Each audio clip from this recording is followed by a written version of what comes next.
Panginoon, alagaan mo ang aking pamilya. Panginoon, maraming salamat sa mga bagong blessings na hatid ng araw na ito. Alam ko, Lord, na marami ka na namang pagpapala na ibibigay sa akin. Tulad na lang ng nagising ako sa araw na ito.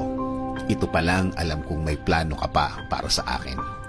At alam ko, Lord, na lahat ng plano mo, lahat ng bagay na gusto mong gawin sa buhay ko, ikakaganda ng aking buhay. Ikaka-level up ng aking araw-araw. At alam ko din, Lord, na alam mo ang lahat na nangyayari sa aking buhay.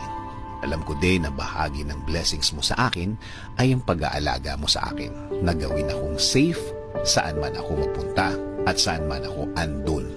Ginagawa mong safe ang lugar na yon.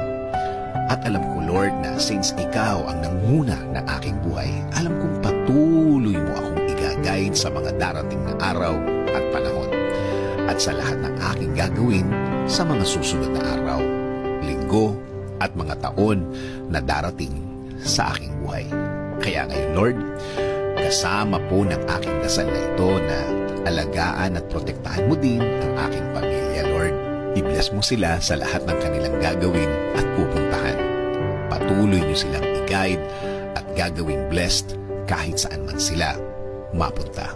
At alam ko din, Lord, na meron ka ding magandang plano para sa kanilang mga buhay. Alam kong i-guide mo din sila sa araw na ito. At patuloy mo silang babantayan sa lahat ng pagkakataon ng kanilang buhay. Patuloy niyo pong pasukin ang aming mga buhay.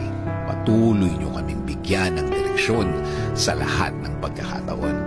Ilagay niyo po sa aming mga buhay ang mga tamang opportunity sa aming mga daan. Bigyan niyo din po kami ng guidance sa lahat ng aming gagawin